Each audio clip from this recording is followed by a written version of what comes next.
afternoon, everyone. House Taxation Committee will come to order. First item of business will be request for bill introductions. Representative Samsel.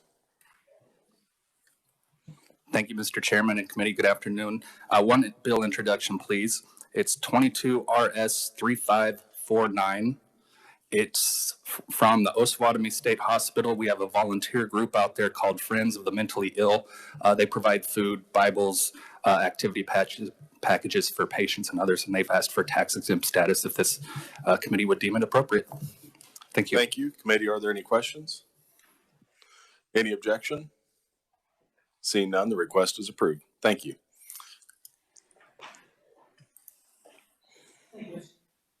Thank you, Mr. Chairman. Stuart Little here on behalf of Little Government Relations. I'm here to request a bill introduction on behalf of one of our clients, which is Lights On in Kansas City. They're a film and television production company. And this is RS 3669. It's a film tax credit that includes an incentive to bring production into the state, as well as incentivize local and organize local businesses that work in the industry. Very good. Committee, any questions? Any objection? Seeing none, the request is approved. Any further requests for bill introductions? Seeing none, we will move on to our first item of business for the day, and that is a hearing on House Bill 2729. And I would first turn to the revisor's office for an overview, please.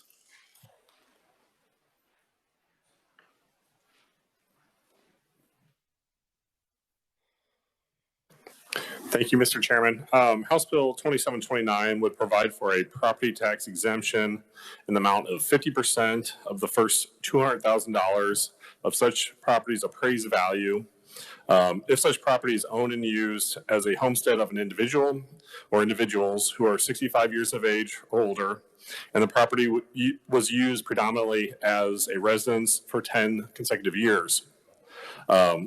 Under the bill will also establish the property tax refund fund to be administered by the Director of Property Valuation.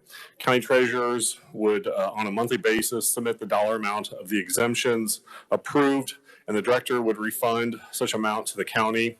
The county would then allocate such funds as if the refunds were received pursuant to property tax. And with that, I'd be happy to stand for any questions.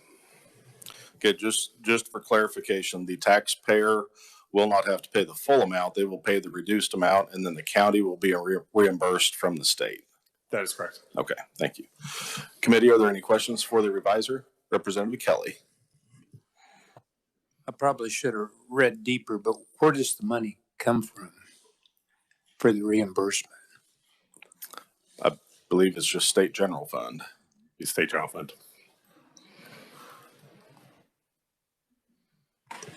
Seeing no further questions, thank you, Mr. Siebers.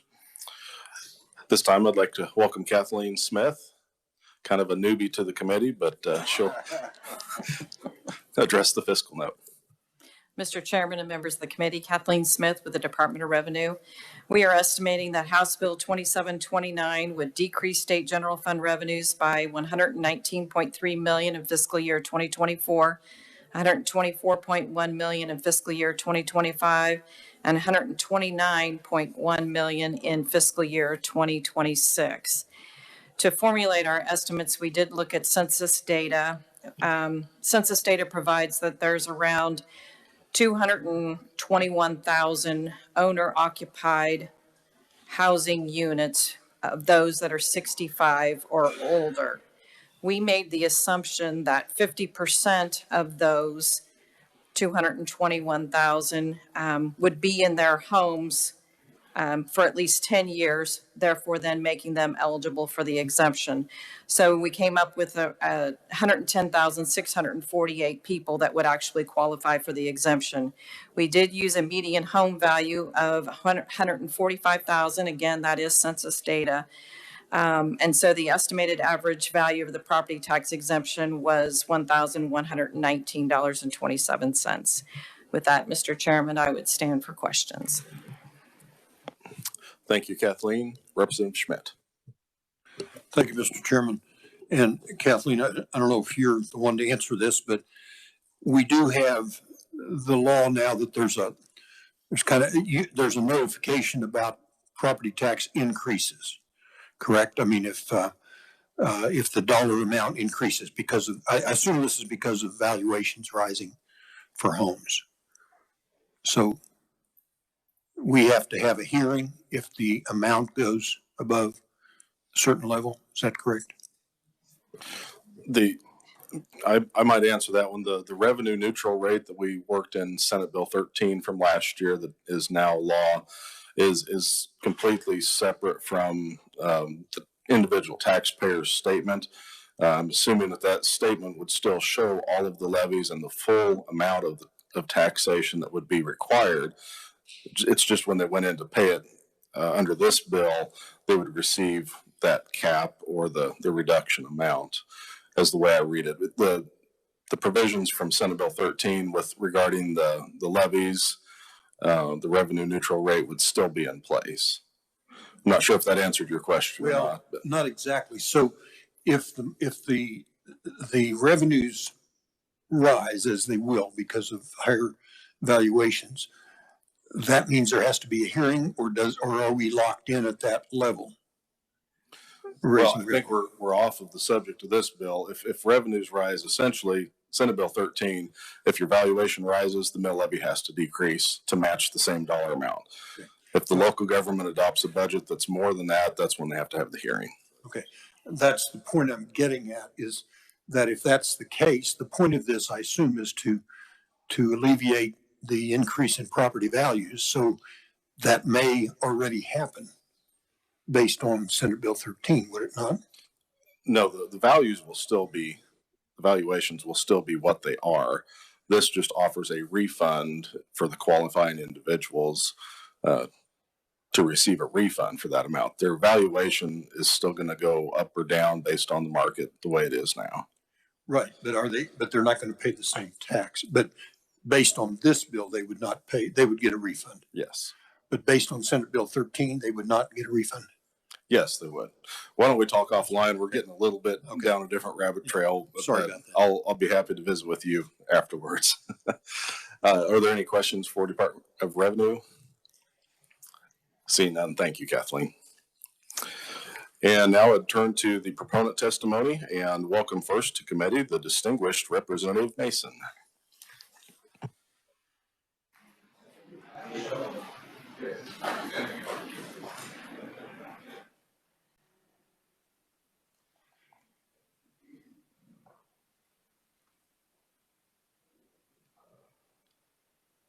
Thank you, Mr. Chairman.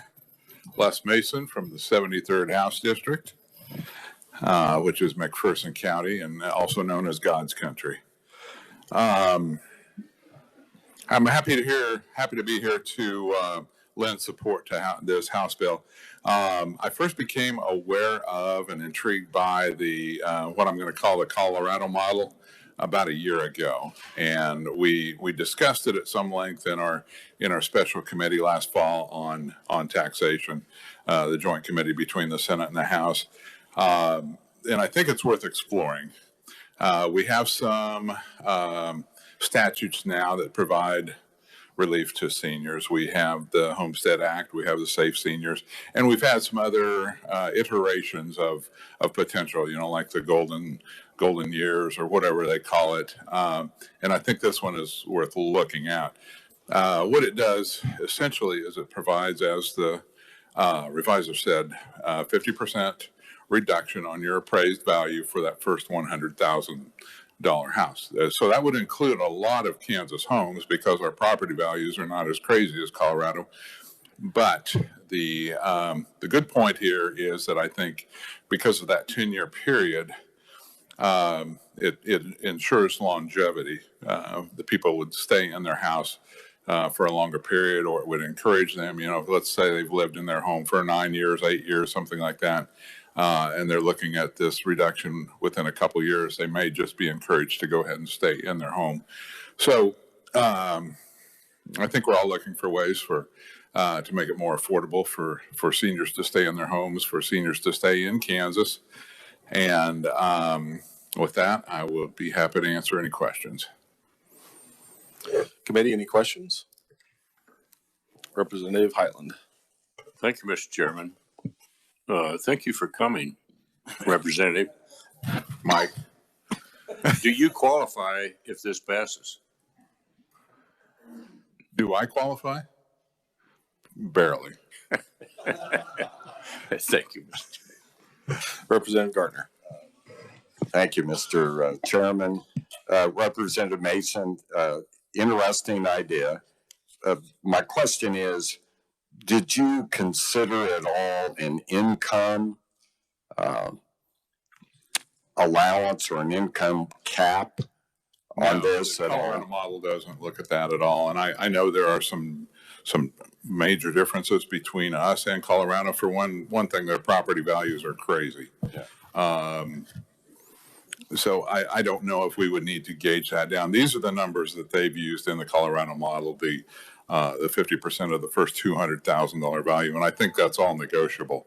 Maybe that's something we need to look at coming down on that number. The other thing that we maybe want to look at is using this to supplant or supersede like some of those other programs like the Homestead Act or Safe Senior. Because one thing I think about this program is it's a little more equitable throughout all wage and whatever you want to say. Right. But in the homestead, if I remember correctly, it starts at 55 and up over 55. Yeah. And there are some income requirements associated with that. I don't know if you've ever looked at that, with your model, but looked at the homestead and played around and tweaked some of the numbers in homestead. No, I have not. Okay. The one thing I like about, the 10-year period is making someone having been in their home for a 10-year period or more. I think it keeps the fiscal note down, and I also think it encourages longevity. Okay. Thank you. Representative Kelly. Thank you, Mr. Chair. Would it be a conflict of interest if I support it?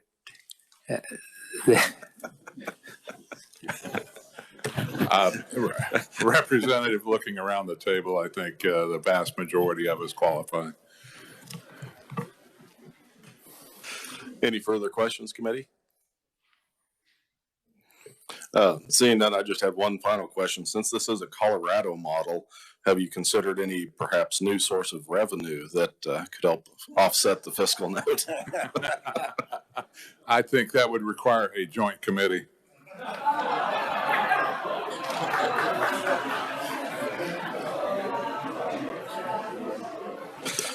Now, on a more serious note, I'd like to welcome Mr. Mark Toome on behalf of the Kansas Association of Realtors. Tough act to follow. Chairman Smith, members of the House Taxation Committee, my name is Mark Toome. I'm the Vice President of Governmental Relations with the Kansas Association of Realtors.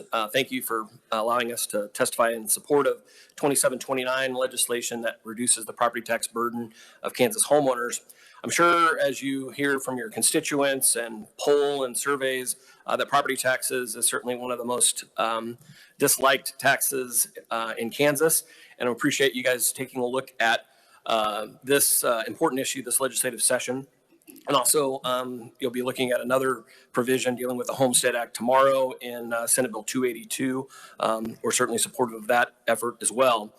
You have my testimony, and in there's our legislative policy statement that provides that realtors believe that real estate is burdened with an excessive share of the constantly increasing cost of state and local government. And if you look at some of the most recent figures, local government makes up, property taxes make up 73% of local government tax collections, really 3 times more than the sales tax. And so our policy statement recognizes that, but also recognizes that there are important things funded through property taxes. But it is our belief that it should be collected from a variety of sources, and when possible, relief should be made possible. And this legislation under consideration certainly would offer significant relief to our seniors. Legislation's targeted and certainly to our older seniors. We do have one suggestion. I know that the sponsor of the bill doesn't like the 10-year residency, we would certainly welcome property tax relief for people who have been in their homes for a shorter period of time as well. Certainly, that's something for you all to consider, but do support this legislative effort and would be happy to answer questions at the appropriate time. Thank you, Mr. Toombs. Representative Baker for a question. Thank you, Mr. Chairman. Thank you for your testimony there. Maybe one of the ways we can make this bill more affordable is if we put mortgage registration tax back in that got eliminated. That was kind of a targeted tax that was really helpful to the locals, and in the last few years has been very, very expensive to be missing out of their local budgets. So maybe we can get the realtors to help support putting that back in to fund this, and it wouldn't be such an impact on the local budgets. I think there are other certainly competing priorities. I think we were supportive of doing away with that at the time, but happy to take a look further at that. But I would probably not guess our support would be forthcoming on that one. I think maybe you might want to look at the numbers that we've left on the table there. The market certainly has changed. So thank you. Thank you, Mr. Chairman. Representative Corbett. Out of all the bills that you see coming through right now, what do you think would be the best for retirees in the state? You've got a bunch of them for property tax. A bunch of priorities. I mean, you've seen, I think it was mentioned earlier, golden years and all these other provisions. I think it should be significant, whatever you come up with, and it should be indexed. If you're going to put a price of a house or an income in there, that it should be indexed so that you don't have to keep coming back here and doing this every couple of years. I'd also recommend the simplification. I think that Representative Mason's right on. If you're the existing homestead, I'm not sure how well it's being utilized, replacing it with something that's a little bit more robust. Right now, a lot of the provisions are out there. You can choose one of these different ones, but I think trying to find something that's a little bit better fit, that's actually providing more relief would be, I think, the better course of action. On a follow-up, would it be constitutional if you were there 10 years, your property taxes would be frozen unless you moved? I think that would be. If you don't freeze. I think you provide credits, and there's different ways of doing it. But I think a true freeze, I think, would probably be contrary to the Constitution. No. All right. Any further questions? Seeing none, thank you for your testimony. That does conclude the proponent section of the testimony that I have listed. Is there anyone else wishing to appear as either a proponent, neutral, or opponent on House Bill 2729? Seeing none, we will close the hearing on House Bill 2729. This time, committee, I would like to take up action on House Bill 2711, and I would first turn to the reviser for an overview on that one. Thank you, Mr. Chairman. House Bill 2711 would lower the sales and compensating use tax rates to 6.3%, the general rate for all sales, and to 3.5% for the sales of food and food ingredients, while also providing for a possible further reduction if there would be $100 million or greater on July 1st in the Budget Stabilization Fund. This would commence July 1 of 2023. The rate of food and food ingredients would reduce by 1.2% for the following January 1st. The bill would allow for the continued levying by city and county-wide retailers sales tax and Washburn University on the sale of food and food ingredients. Also, currently the State Highway Fund distribution is adjusted, and also the non-refundable food sales tax credit would be made refundable, but it would also be discontinued if the state rate would ever get to the 0% for tax on food and food ingredients. And with that, I'd be happy to stay for any questions. Thank you, Mr. Siebers. Committee, are there any further questions for the reviser? Seeing none, I would ask the body's will on House Bill 2711. Representative Mason. Thank you, Mr. Chairman. I move that the committee recommend House Bill 2711 favorably for passage. Thank you. Do we have a second? Representative Prael. And committee, I'll start off discussion with an amendment here. The very first thing I want to address is the definition of food and food ingredients. In the original bill, bottled water, candy, vending machines were excluded from that, and I wanted to make sure they were included, so the revisor will pass out that amendment.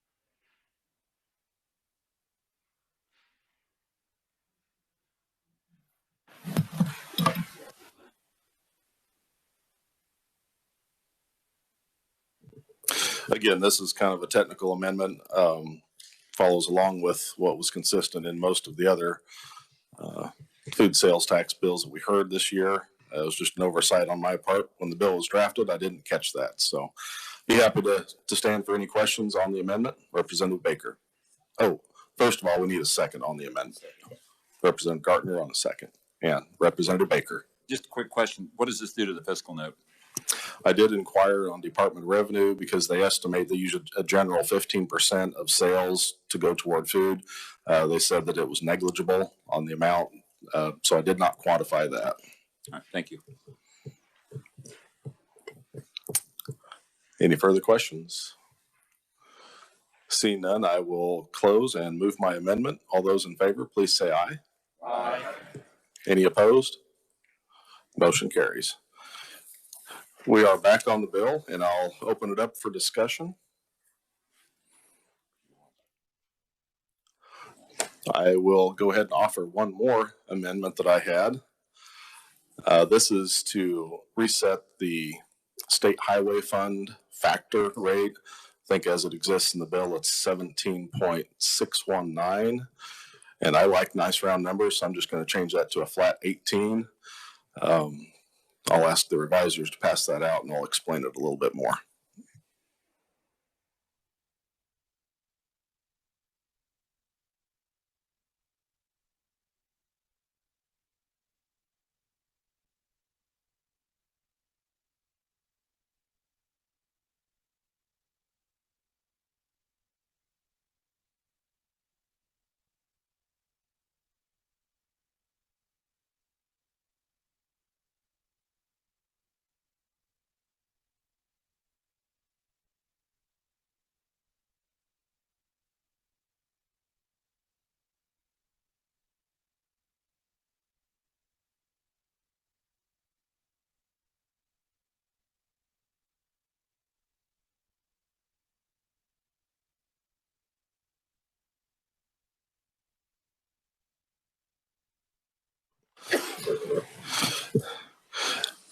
Looks like everybody's had a chance to receive the amendment, so I would ask for a second on this one. Representative Helgerson. And I'll explain my reasoning a little bit more other than just nice round numbers. The original 17.619 factor essentially holds the state highway fund harmless in that first adjustment from the bill on the 2 points on the statewide rate and cutting the food sales tax from 6.5 to 3.5. And that is the factor that Department of Revenue calculated to essentially keep the same amount of funds going into the state highway fund. Something that does not adjust in the existing bill is once the phase out or the step down process takes food all the way to zero, there's no further adjustments in the state highway fund factor. So in working with some of the industry associations, we kind of came to a compromise on a flat 18%. Typically, when we take up sales tax exemptions, we don't adjust the state rate, but this was a very significant cut and could potentially harm the IKE program in the amount of funds that are available for our highway department. So with that, I would stand for any questions. Representative Kessler. Thank you, Chair.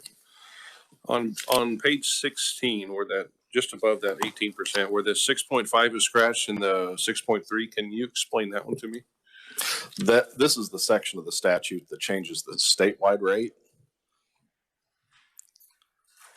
So the bill is changing the statewide sales tax rate from 6.5 to 6.3. Plus the.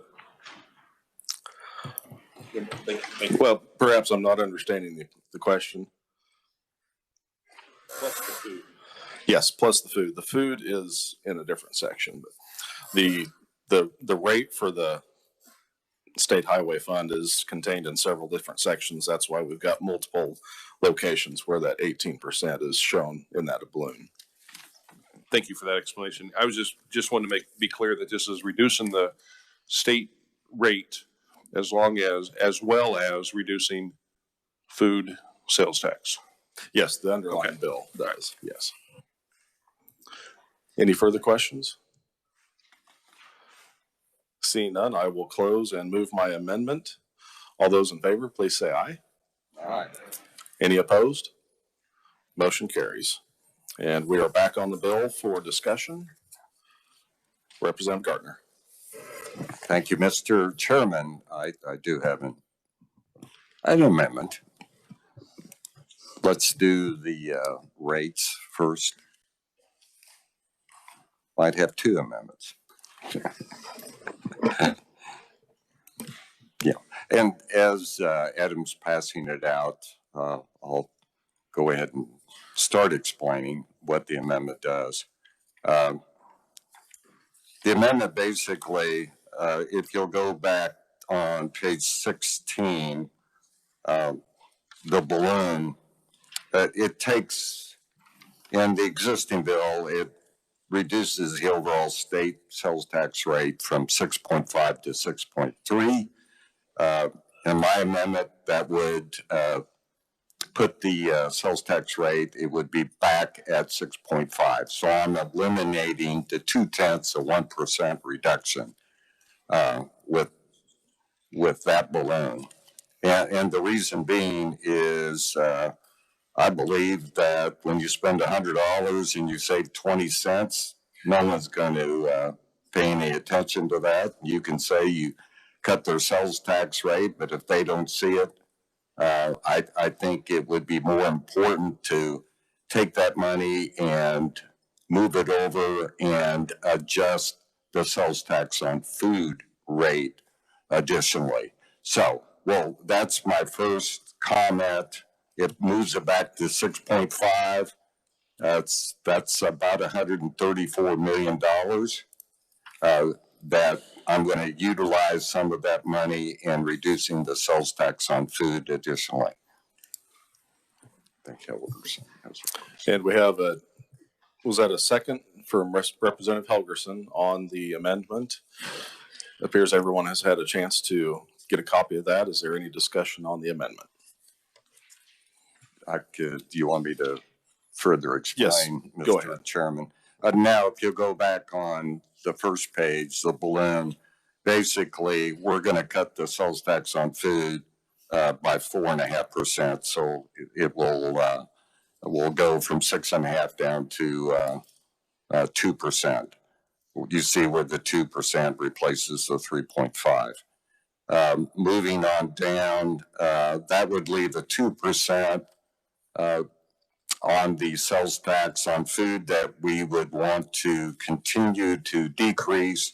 So in October, based upon new section 2, we'll still go through the same standards of the stabilization fund having 100 million or more, and they could adjust it down 1 percentage point in 23 and 1 percentage point in 24 to get to 0.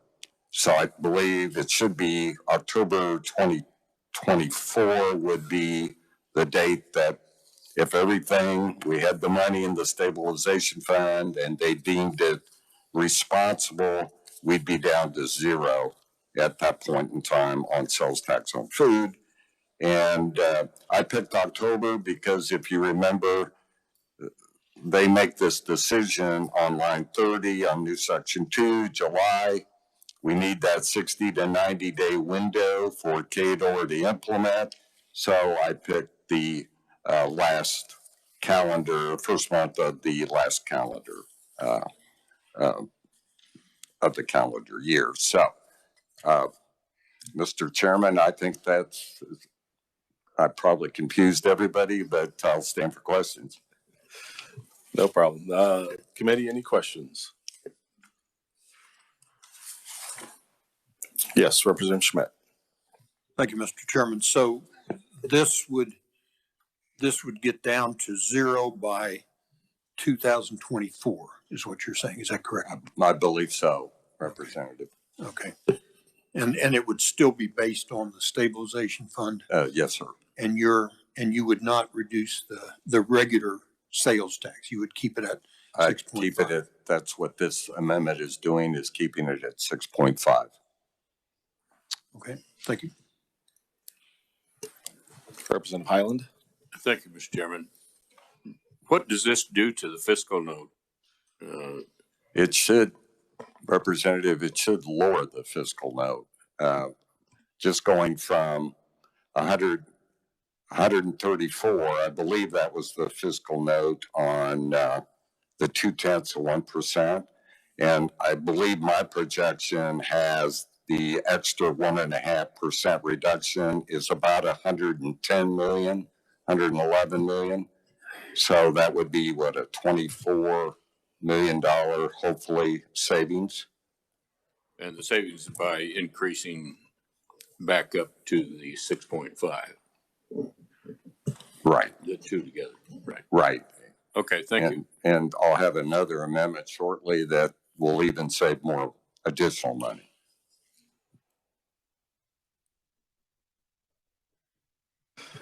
Committee, are there any further questions? You know, I guess one thing I wanted to respond to is perhaps I didn't do a good job of explaining that on the state rate.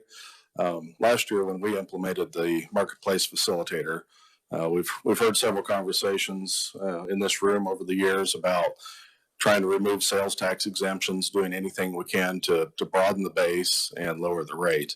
And I know when we took a look at the marketplace facilitator, I was a little concerned about that. If you remember, we had several bills on that were anywhere from 250 to 300 million plus. And I was a little bit concerned. We had no idea the big budget surpluses were coming. And in an effort, not really knowing how much that would bring in, we broadened the base. We knew we were going to broaden the base with that, but we did not adjust the rate.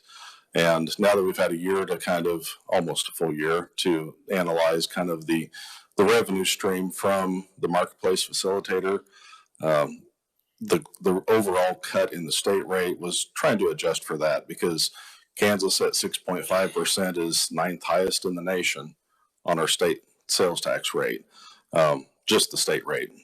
That's not the combined local rates and everything, but just trying to provide a little bit. I know 20 cents on $100 probably doesn't feel like much, and that's true, but it's just like the sales tax exemptions. We kind of chip away at those every once in a while. It doesn't seem like it's much, but pretty soon you've got a big list and it tends to add up. So I guess I would respectfully ask that you vote against this amendment, but I will leave it to the will of the body. Representative Corbett and then Representative Schmidt. I agree with you on broadening the base, and the broadening the base would be growing the state. And I think the taxpayers would like to see this sales tax to zero as fast as it can, especially when the money's coming in like it is. I mean, it just seems punitive in this state that they're very good at collecting, but they're damn slow giving it back. So I'll be opposing this amendment. Representative Schmidt. Thank you, Mr. Chairman. I think the quicker we get to zero, the better also. And I wish we did not go this slow, but I think that's better than the alternative. The question was asked of one of the previous presenters, what would help people the most? And I think it's pretty clear what would help people the most is an elimination or a drastic reduction of the sales tax on food. And I think that's been clear. We've heard so many different proposals for tax cuts. This is something that helps everyone. And it's something that we know we're out of whack with the rest of the states. I think the quicker we can get to zero, the better. This is, I think, a good alternative. Thank you. Representative Mason. Thank you, Mr. Chairman. Just a quick question. I'm having trouble cogitating this in my brain. What does this do? What would your amendment do, Representative, to the highway fund, the ratio that we had just discussed? Well, I believe, Representative, it would still stay at 18% because we've already adopted that amendment. So it would, I don't know, to be quite honest. I think it would probably make it even maybe more positive the first year. I don't. For the highway fund? For the highway fund. Okay. All right. My personal preference would be to stick with the base bill and do kind of a double-edged sword. Those of us who were here in 2015 and took that hard vote on raising the general sales tax by 35 basis points, at least I can speak for myself. I would like to chip away at that sum and get some of that back, because that was a tough vote. The other part of this is, that glide path to zero. It has a vaguely familiar sound to me, that glide path to zero, and we've gotten ourselves in some trouble before. So I just want to make sure we approach this methodically and carefully, and then we don't have to come back in 2 or 3 years and take another tough vote. Representative Stogsdill. Thank you, Mr. Chair. Obviously, I think the greatest economic impact this is going to have in the state of Kansas is going to be in Johnson and Wyandotte County, because we have to compete against Missouri on the other side of the state line. It's a huge metropolitan area. We're trying to get those people to come back to Kansas. We're trying to keep Kansans in Kansas to spend their money, and we're trying to encourage people in Missouri to reverse track and come into Kansas and buy our products over here. I think there is a great expectation among people in Kansas to take this down to zero this year, when we have a unique opportunity to do so. I think if we piecemeal this, I don't think we're going to make nearly the impact in the Kansas City metro that we would like to make. I think if we came in and really publicized the fact that we have now taken the sales tax down to zero, that's really going to make an impression on the people on both sides of the state line in the Kansas City metro. If we have a second choice, I would say this is a compromise that would be certainly much better, but certainly is not going to be as good as taking it down to zero. And I think that if we took it down to zero, it would pay us back more quickly in Missouri people coming over to the Kansas side and Kansans staying in Kansas to buy products. Because if they buy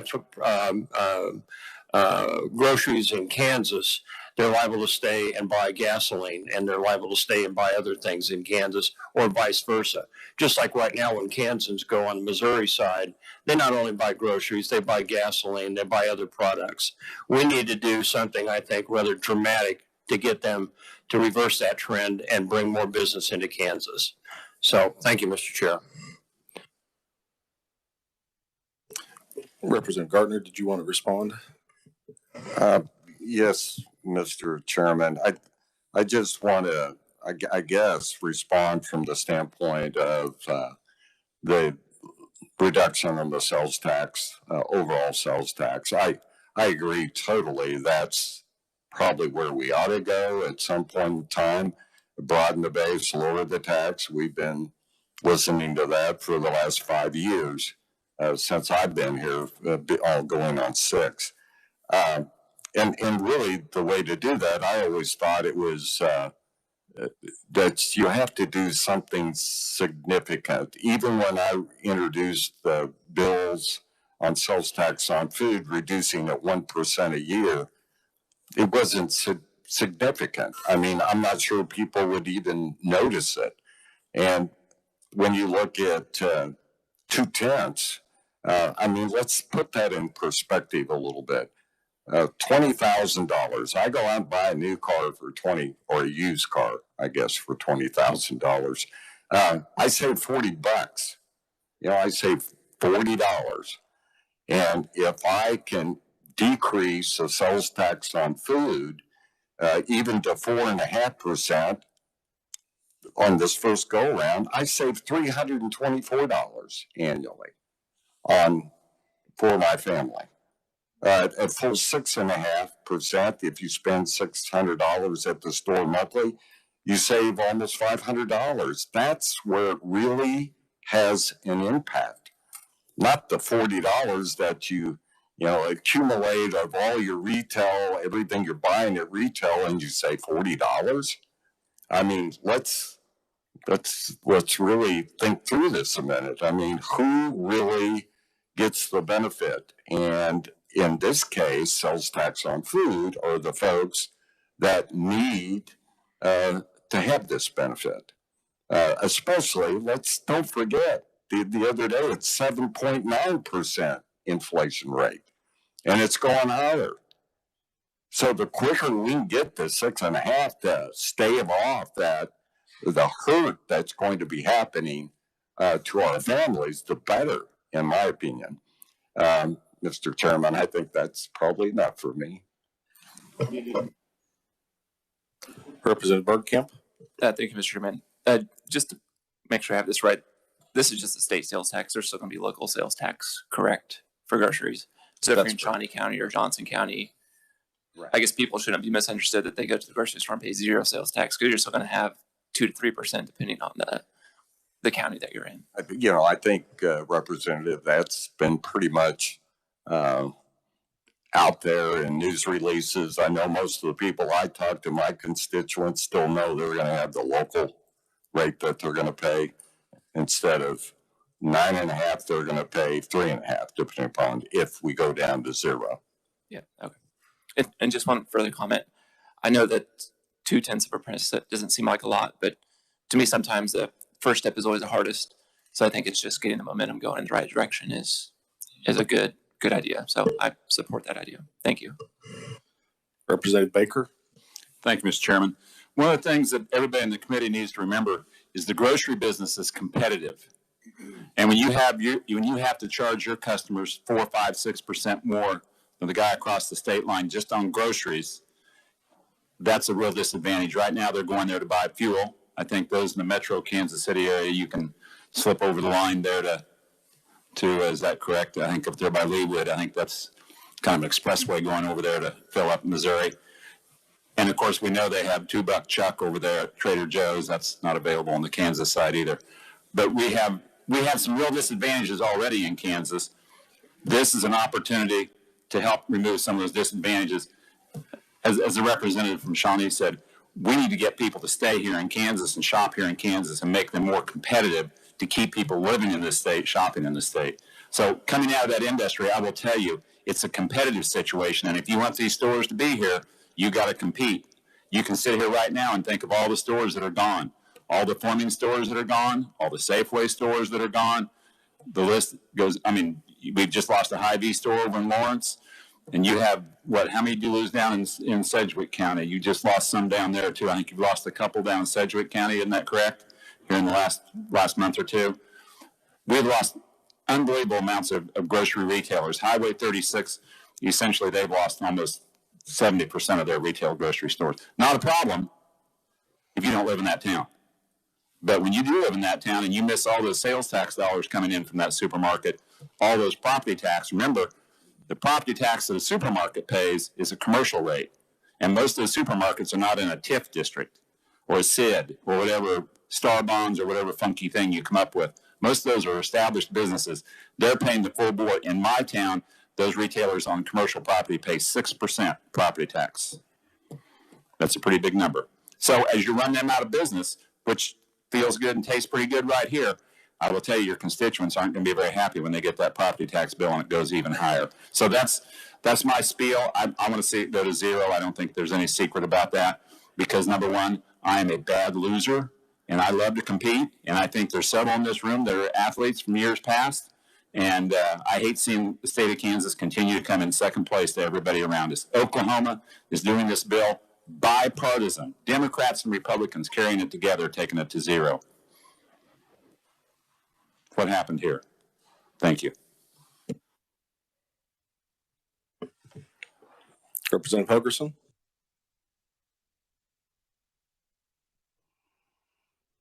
I guess there are two thoughts.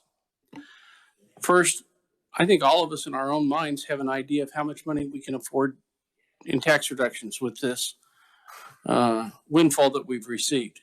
Governor had her position.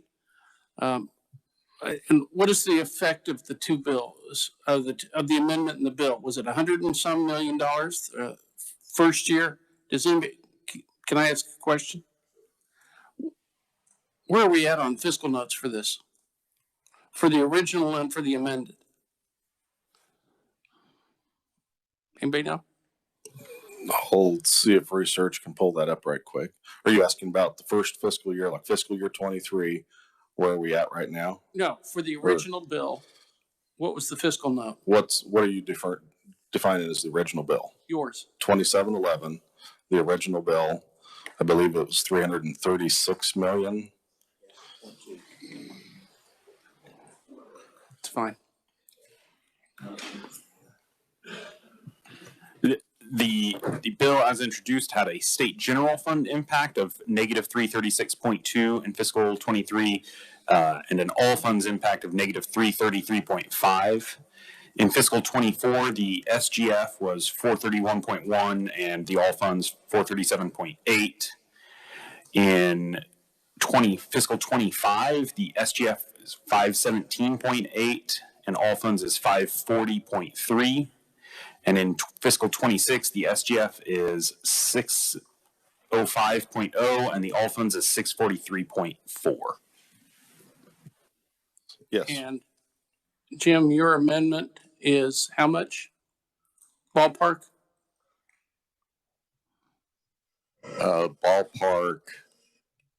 I'm not sure. Well, the chairman had the amendment on the highway fund, but I would say 333 was 23. Is that right, Eddie? What was the first 23, the fiscal note?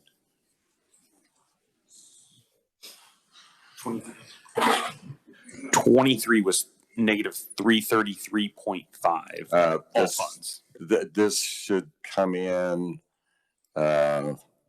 about 30 million lower than that, I would think. So 300. 24 million. Is that close, Eddie? With that? Well, I'm just going from the 134 million, that 0.2%, and it's sort of extrapolating, back to the 1.5%, which 1%, every 1% nowadays is probably 70 to 74 million of reduction in sales tax on food. So that's why I came up with around 110, 111 million. So the difference between 134 and 110 is 24 million. I would think that'd reduce the overall fiscal note. If your amendment passes, it'd be around 310, ballpark. I think all of us in our own minds have the idea of how much money we think we can do in a tax reduction, and whether or not food sales taxes are first or not. I'll tell you one thing though, after sitting in appropriations, if you don't take it for tax reductions, it's going to get spent. So, and you're hearing me, the governor came out with a $50 million GBA on housing today. Well, if you look at the Senate's proposal, and the Senate's looking at what they want to do, we don't have rationality in this building. I don't know if that's a word, rationality. But, nobody's going to notice. If we don't go the full amount, eventually people are going to say, how come you didn't do the full amount? Why, after all this discussion and with all this additional revenue, why didn't you just do the whole amount if you're going to talk about it? We have enough money. the governor has $450 million in a one-time giveaway for taxpayers. I think it's 450 or something like that.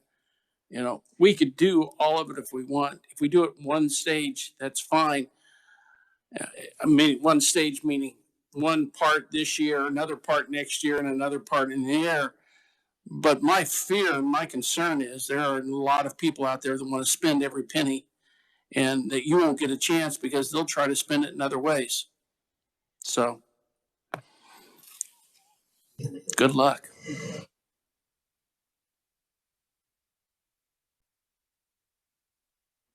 Representative Stogsdill.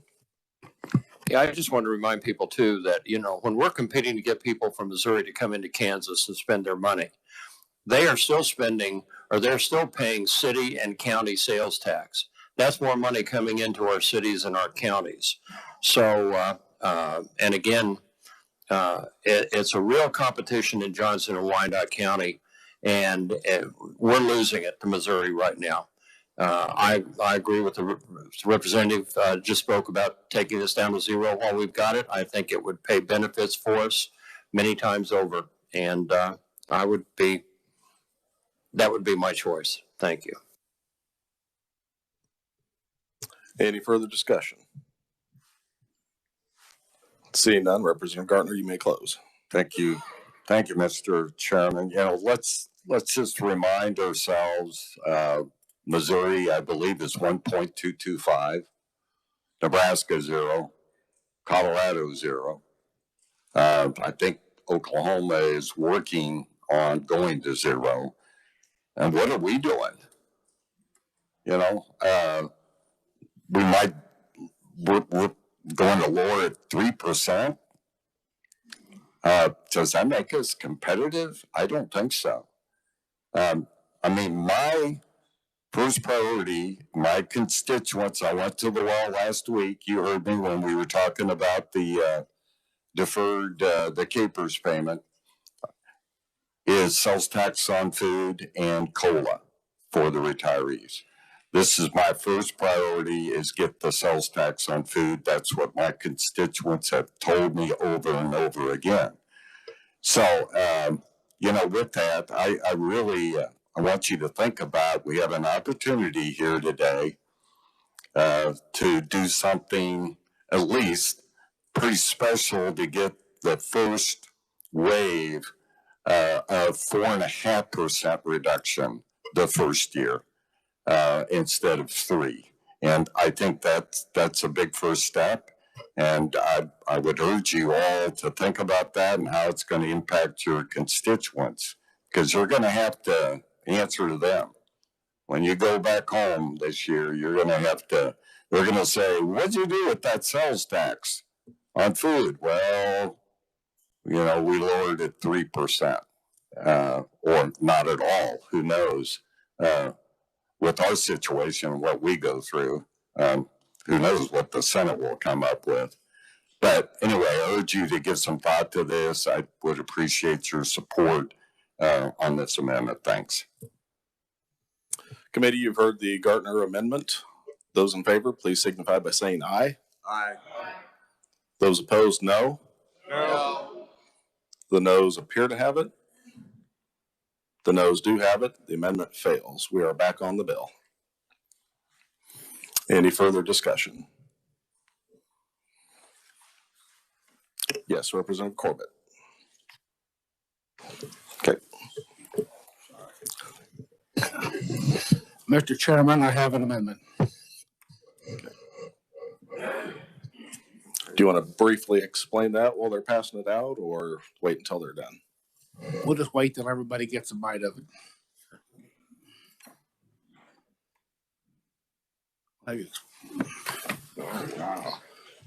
Adam, I'm gonna let you explain this.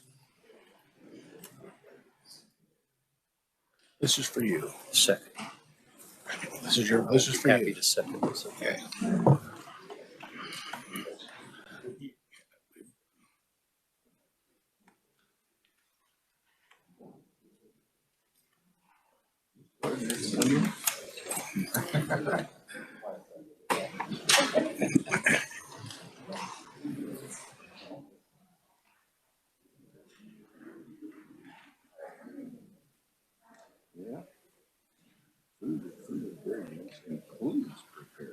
Yep. Wow. If it goes in your mouth, you ain't paying pay. It's just the way it goes. What'd you call me?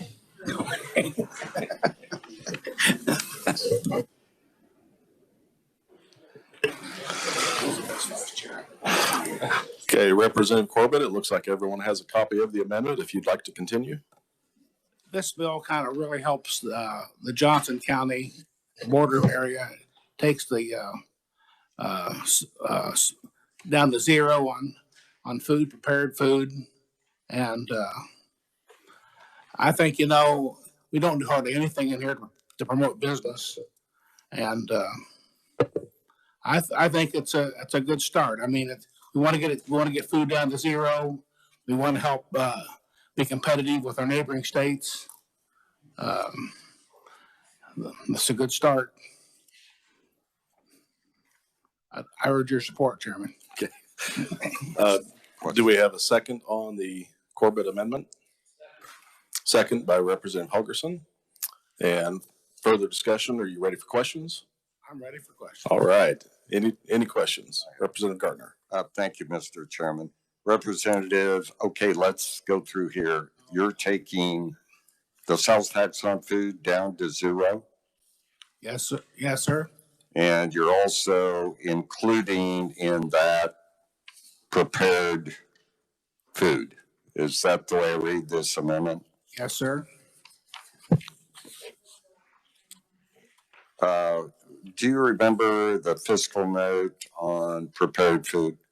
What does that do to the fiscal note? It makes your constituents very happy. Well, not all my constituents, but the ones that eat out a lot, yes, they would be happy.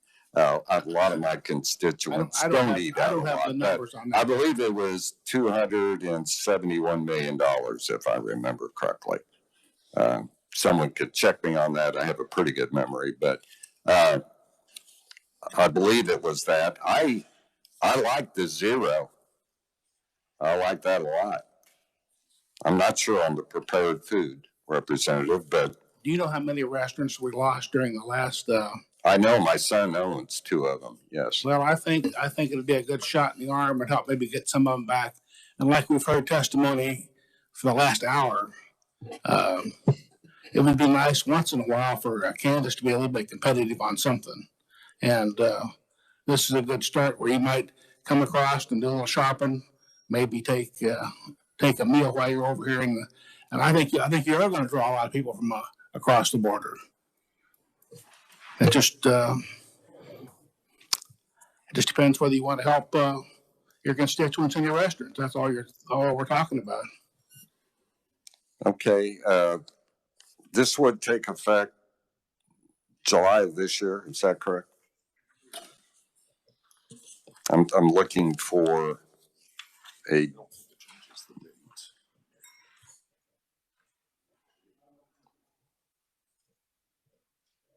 I don't even see a date.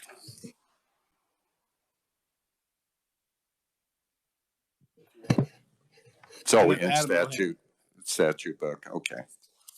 Okay, July 1. All righty. Thank you. Representative Highland. Thank you, Mr. Chairman. He mentioned the prepared foods 271. What would it be for the rest of it then? What's the total? Representative Corbett, is this bill, with this amendment, would this make the bill very similar to the fiscal note on House Bill 2484? It's probably around 700, isn't it? I was going to say that fiscal note we have, I think this is substantially, would change it more in line with 2484.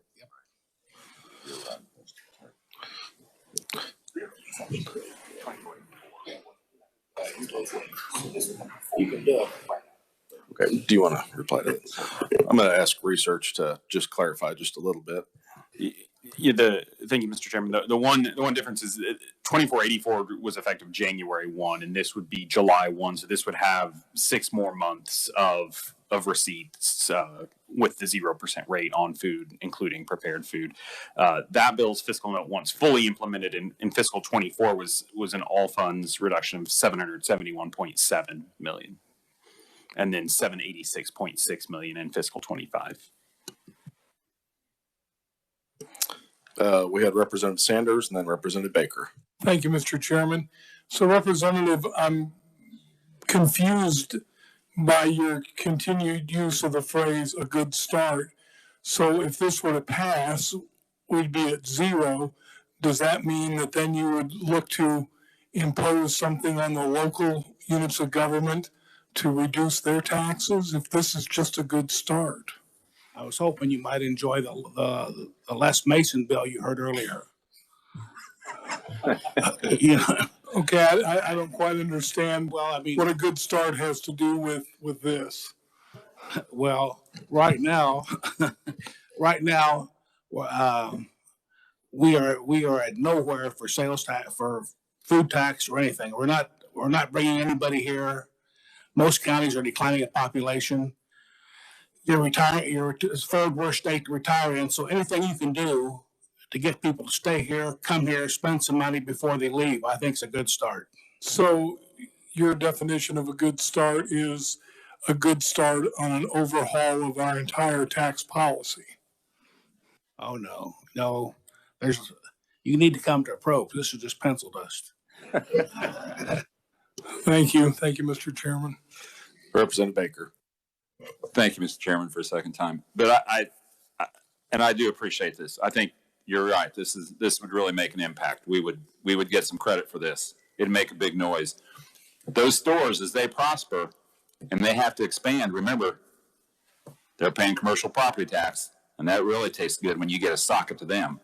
And I built a store in 1991, and I got a sock to me. I got a $43,000 property tax bill. And everybody thought that was great except me. But I will tell you right now, that worm has turned.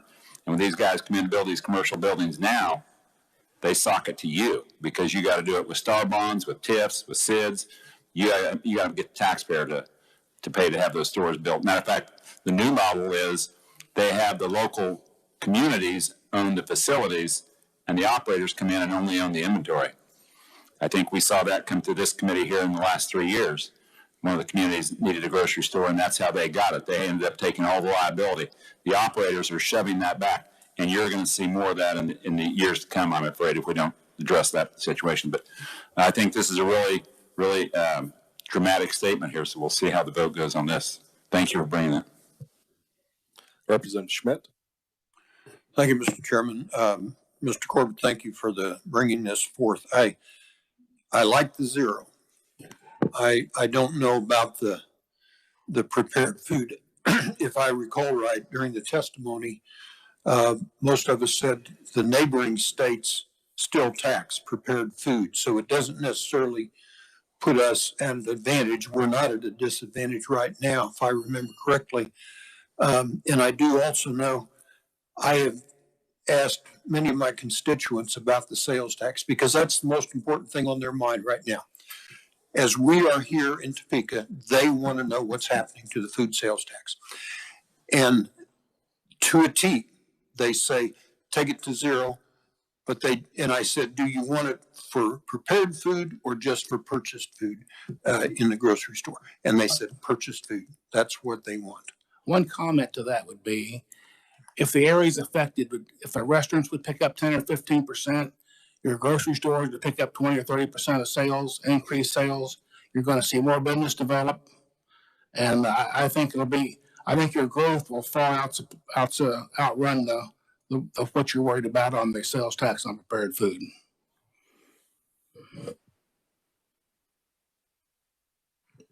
Representative Bergkamp.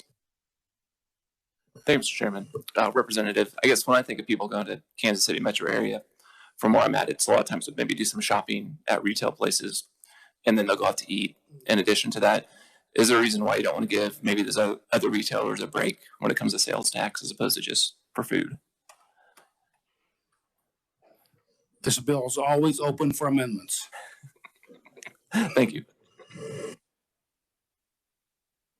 Is there any further discussion? Representative Clayton? Thank you, Mr. Chair. I will actually be supporting this amendment for a number of reasons, some of which might cause you guys to not support it anymore. Corbett, you might regret running it, but especially in regards to prepared food. Lots of working class individuals, in particular working parents and families, prepared food is oftentimes the main thing that is on their menu. And so, you know, you look at people going into the grocery store to buy that already made rotisserie chicken. A lot of those things aren't covered under SNAP, but it's very difficult, especially when you're not living in a house or an apartment that has a full kitchen that allows for that level of preparation that would normally occur.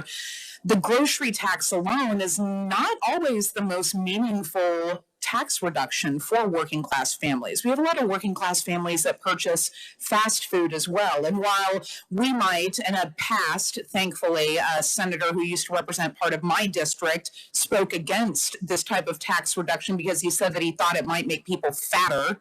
And that was, yeah, you remember that. But anyway, so that's another reason why I support this. And also, I think it's worth noting, too, that our lifestyles have changed in such a way where I think a lot of folks who aren't from Johnson County might think that we're going out and shopping and then going out to eat. But most of the time, we go out to eat because, you know, we hate cooking. I certainly do, and I don't have time for that. So I want to make sure that I'm providing meaningful tax reform, not only for the working class individuals who lack proper kitchens and proper time to prepare meals, but also for people like me who despise cooking and do spend a lot of money at restaurants. So I will be a yes. Thank you for bringing this amendment, Representative. Grateful to you. Committee, any further discussion?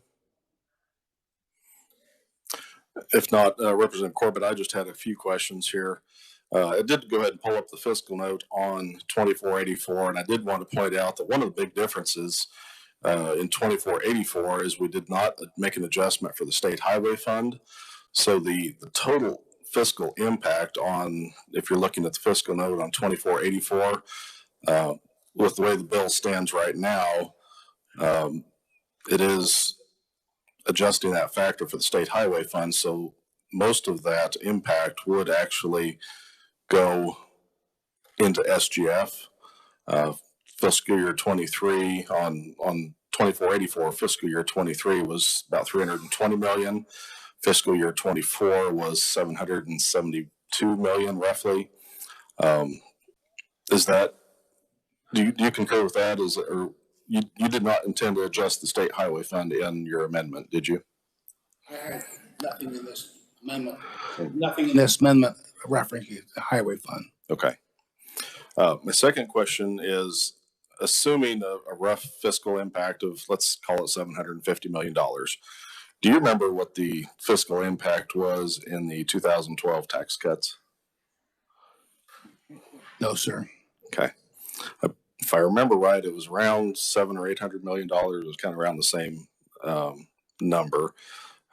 Obviously, that changed as the years went out, but as you can see, the estimated income, for like sales tax, everything for April, the estimates are coming in huge, and it's kind of like sometimes everything has a cost, and basically after all these years, I think the people that send the money to us would like to have some of it back.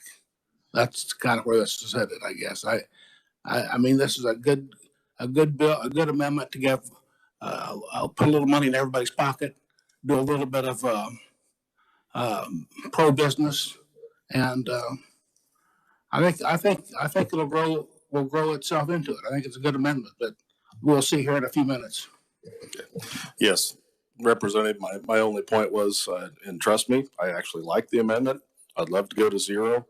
I'd love to go to zero on food sales tax. I'd love to cut our state rate back to 4.9 and be more competitive nationally in our state tax. But this idea has always had good bipartisan support, but it's just too expensive And that's why I cannot support the amendment. Is there any further discussion? Representative Schmidt. Just a couple of clarifications. First of all, this amendment would still leave transportation whole. Is that correct? This would not change the transportation part. That's correct. It would still the be transportation portion would still remain at 18%. And would the overall sales tax still be reduced by 0.2%? Is that not part of it? Yeah, you're actually correct. This does not change, so that it would still reduce that overall state rate. Still have that.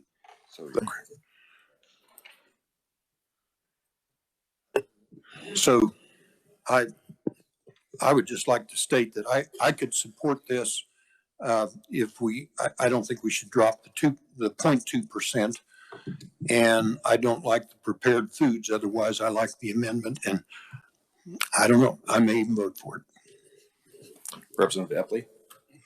Thank you, Mr. Chair. I tried to listen carefully, and I'd like to get a tally from research on where we are with this after hearing the various bits as it adds up. I think it's significant. And, I know there's quite a few of us that were here in 17, and I'm still damaged goods over what we went through at that time. And I think we just have to be careful as we move forward on this. But I'd like to hear from Eddie on where we are on the bill on this.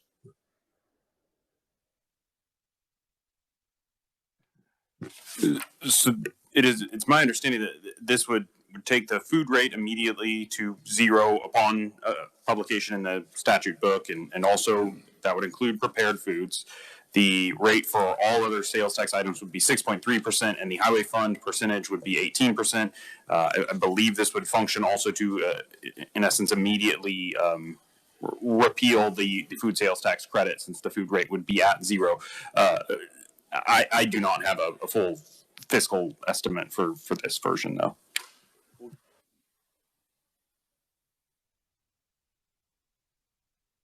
And I'm not willing to wager a guess either.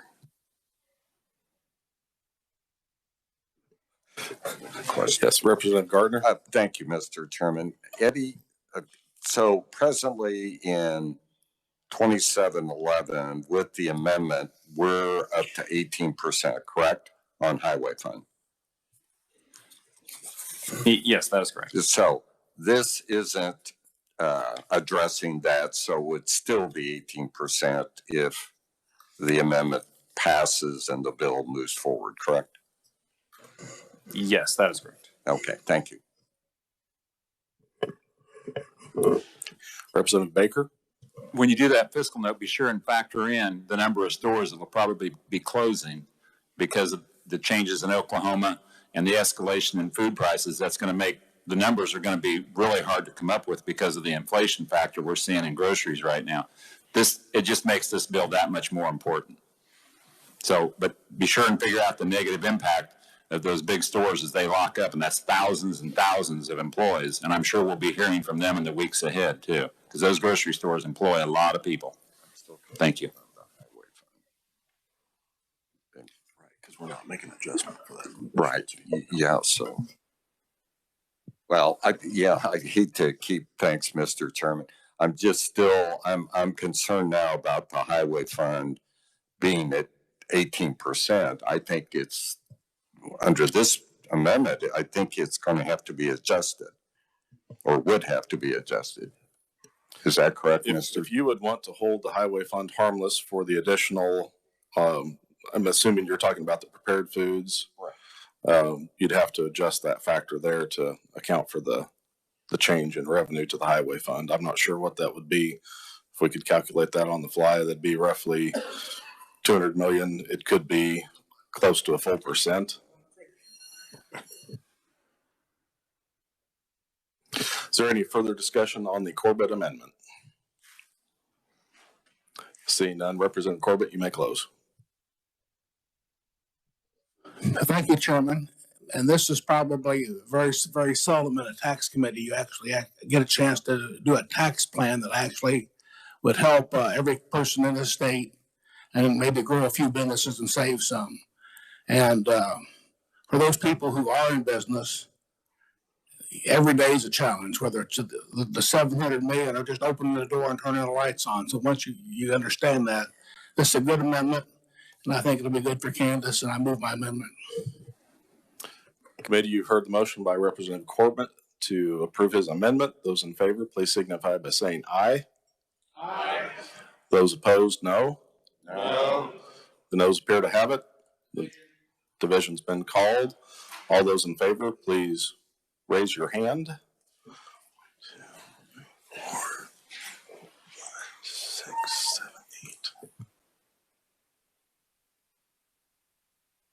8. And those opposed, please raise your hand.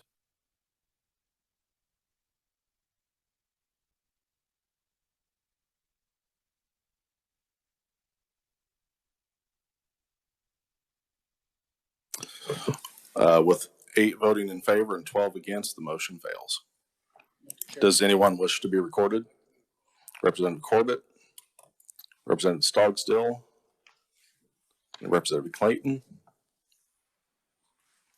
Representative Baker, Representative Blex, Representative Schmidt. Any further record of vote? Okay, we are back on the bill. Any further discussion?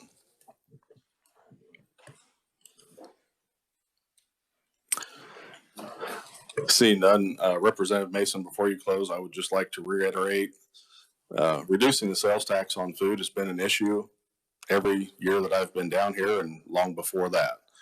The main reason, even though it's had bipartisan support, is the fact that it is a very expensive undertaking. I will not disagree that we have the money to pay for going all the way to zero. We probably have enough money right now to pay for going all the way to zero, plus taking 0.2% off of the state rate. My main concern is in the out years, and that is the only reason that I wanted to try to extend this. We put in the refundability once again on the food sales tax credit to try to ultimately take the rate to zero for everyone that needs it the most. That does not take it for everyone in Kansas, but we do have a path to get to zero for everyone else. I would just encourage you to support the bill and create a good, reasonable solution for Kansas. And Representative Mason, you may close. Thank you again, Mr. Chairman. Move that the committee would recommend House Bill 2711 favorably for passage as amended. Committee, you've heard the motion. Those in favor, please say aye. Aye. Those opposed, no. No. The ayes appear to have it. The ayes do have it. The motion carries. Committee, I do want to make you aware of a change for the agenda for the week. On Thursday, we just had requests for bill introductions and final action on bills previously heard. We do have a hearing that I wanted to get in front of the committee. It is a new bill that I introduced yesterday. It's House Bill 2738. And I would also like to suggest that have any of the sales tax bills ready that we've heard. A couple of the bills that I've heard some good support on that we would like to work out of committee are Senate Bill 327, House Bill 2684, House Bill 2721, and House Bill 2709. So we will possibly take a look at working those on Thursday. If there's nothing else for the good of the committee, we are adjourned. Thank you.